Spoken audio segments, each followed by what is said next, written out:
everybody, Heather here, and I am super excited that on July 6th, just a few days from now, Cake That is going to release and you can get your own copy and find out about Livy's story, and I hope you really enjoy it.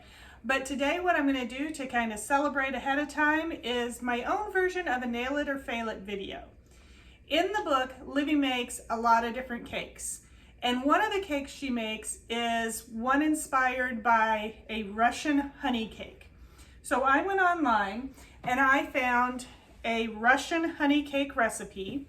And if you would like to see this recipe, you can find it on my Pinterest board, Cake That Inspiration. And I'm gonna see if I can make the Russian honey cake. If I nail it and you wanna try and make it too, that's great. If I fail it and you wanna show me up, I completely understand. But the first thing I want to do is get familiar with the recipe. It's a lot of layers of a honey flavored cake separated by a caramel whipped cream filling, I guess, or frosting. But then I print out the recipe and I find the butter is in grams. So I am going to have to stop for just a few minutes and work out how many grams equal how many tablespoons of butter. And then it says, the very first sentence is, this cake dough is made on a steam bath. I have never steam bathed anything that I've made. So I think I'm going to pause for a moment, gather my ingredients, figure out how much butter is 70 grams, and also figure out how to do a steam bath for my cake. Okay, so a quick Google search showed me that 70 grams of butter is 4.93 tablespoons. I didn't do exactly 4.93 tablespoons of butter when I cut it. I just got a little under 5 and called it good enough.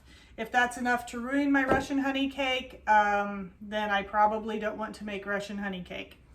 But I added to that 4.93 tablespoons of butter, 2 tablespoons of honey, and 1 cup of sugar.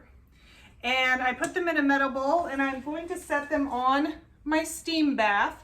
So basically the steam bath is just boiling water under the bowl, and then I'm going to let it stand in the hot water until my ingredients are melted. I'm not entirely sure why I can't just microwave it in a glass dish and get it melted, but this is the way it says to do it, so this is how we're going to do it. It does, however, say preheat water using a bowl on top of the boiling water. Make sure the bowl does not melt.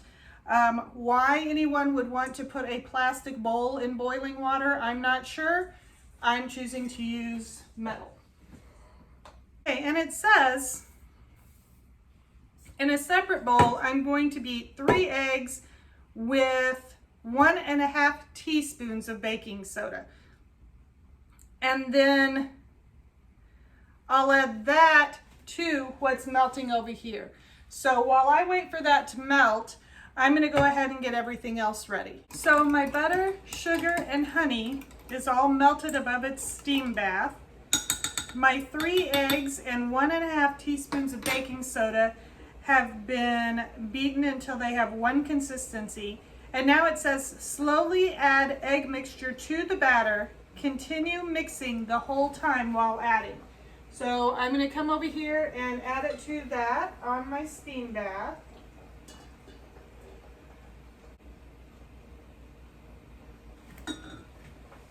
Okay, that is mixed in really nicely, and it says cook for 30 to 40 minutes until the color changes.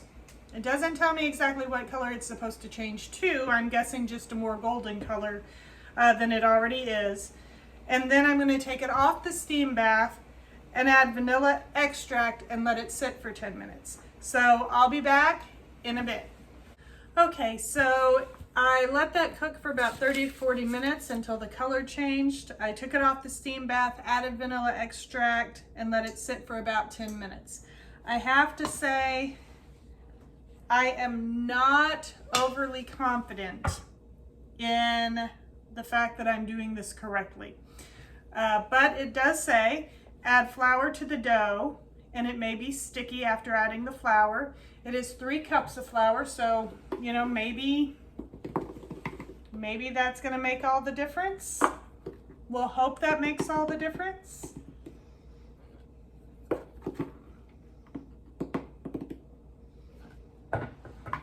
Stir this up. While I'm getting this good and mixed, I have preheated the oven to 350 and I've lined a baking sheet with parchment paper. I've also left out a little bit of parchment paper that I have floured because we have to make the dough into balls and then roll them out into very thin round shapes large enough to be cut out later. And when it says large enough to be cut out later, it says place a plate over the cooked cake and use that as kind of your tracing pattern to cut out the cake. So give me just a minute and we'll get started on that. Okay, so I got my flour mixed into the batter and then I weighed each piece of dough and rolled it into balls. I went ahead and used my kitchen scale to make sure that all the balls were the same size. And then I am going to roll them out as flat as I can into round shapes that I will bake one at a time, maybe two at a time, depending on their size. So while I do that, I'm gonna go ahead and shut off the camera and I'll be right back to show you how these look after you get them rolled out. Okay, so originally I had made 18 dough balls about 2 ounces, a little over 2 ounces each. I went ahead and after I rolled out the first one, combined each of them so that I have 9 4-ounce ones instead, because it did say to use a plate as a stencil. I don't know how big a plate they're talking about, but a 4-ounce ball was not going to be big enough for even a small plate. So I've rolled out one here. Ooh, it's very thin. It's not exactly round, but I'm going to place it on my parchment lined sheet and I'm going to put it in the oven for 5 to 7 minutes. And while that one is baking, I'm going to go ahead and be rolling out some others so that as they get done, I can just switch them out and keep going and cut down on the baking time, especially as it's summer right now and it's getting a little warm in my kitchen. I want to show you what I've been doing. After I pull them out of the oven, they look a little bit like this. And I take my bowl because, again, it didn't make big enough for like regular size plates. So I don't know if I made too many balls, but the picture showed several layers. I mean, like even more than I'm gonna have. And so I don't know if they were just smaller like this, like using a bowl instead of a plate or what, but I'm gonna set the bowl down and use my knife just to cut right up against the edge of the bowl.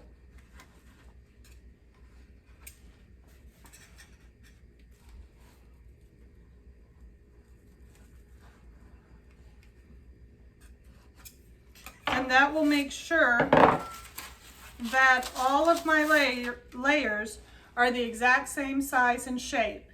And then I'm going to put them on a cooling rack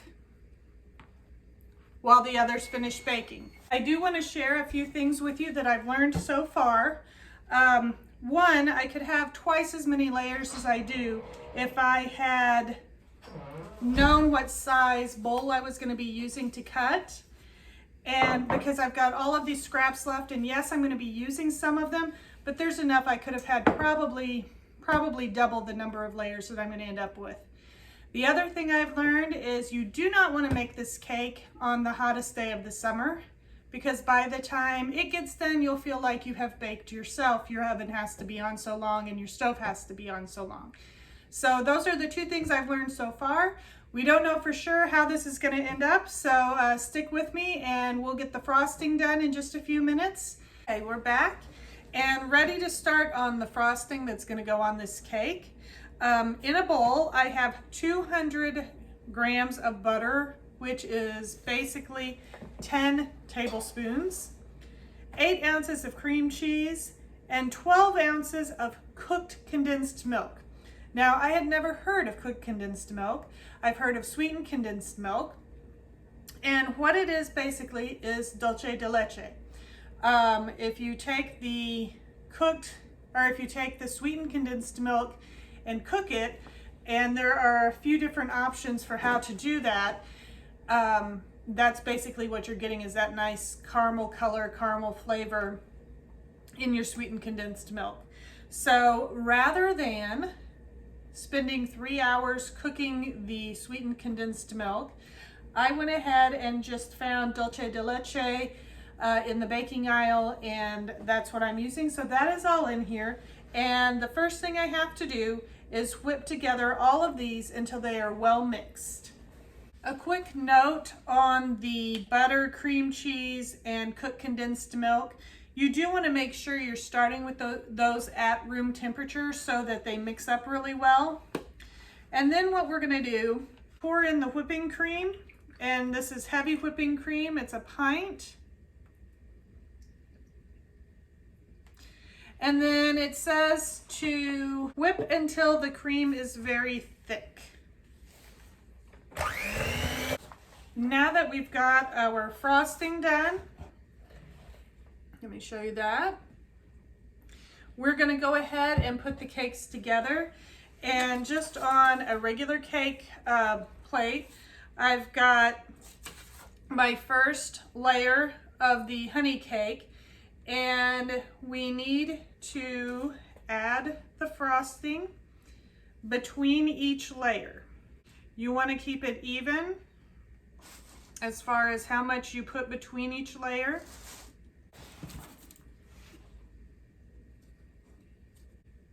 I don't know if it's going to look as good as the pictures, but it looks good enough to eat. Okay, I got the layers all done, and this is how my cake looks. Okay, it's not absolutely level, but I think it looks pretty good for a first try. One of the things that the recipe mentions is all of those leftover parts from where we cut out the cake earlier, going ahead and putting them in a blender and getting them really fine like sand, and pressing them into the edges, the side edges of the cake, to help decorate it a bit as well. It also says to go ahead and let the cake sit in the fridge overnight, and then sit out for just a little while tomorrow so that needed moisture will get into it. So instead of cutting into it like I would like to tonight, I'm going to do what it says and put it in the refrigerator overnight. And we'll be back tomorrow, and hopefully I'll have somebody with me who can go ahead and give the cake a try and let us know whether I've nailed it or failed it. So I'll see you again tomorrow. Hey everybody, I know you're waiting anxiously to see how my Russian honey cake turned out. And we took a look at it yesterday, and I know through the magic of editing, it is all like 2 seconds later. But again, here is the Russian honey cake, and I have asked my mom down. She's going to try it for me. Do keep in mind though that this icing does have some cream cheese in it. It's cream cheese, whipped cream, whipping cream, and butter, and the dulce de leche. So, oh, let me see if I can get this.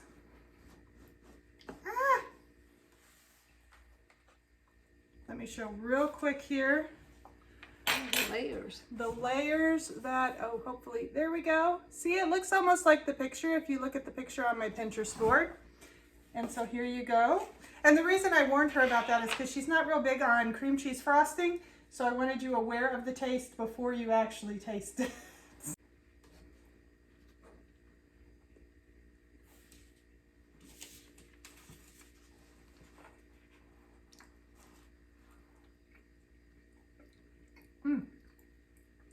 It's really good. Not as sugary as I like, as sweet as I like, but and for me, I can taste the sour cream. Cream cheese. Or cream cheese, whatever that is. Mm-hmm. Not sour cream. Cream cheese. which is fine. It's just I'm not a big fan of cream cheese. So is it a pass? Oh yes, definitely. And I think the sweetness comes from, not that I've traveled a lot to know this, but from different things I've watched on Food Network shows and things like that.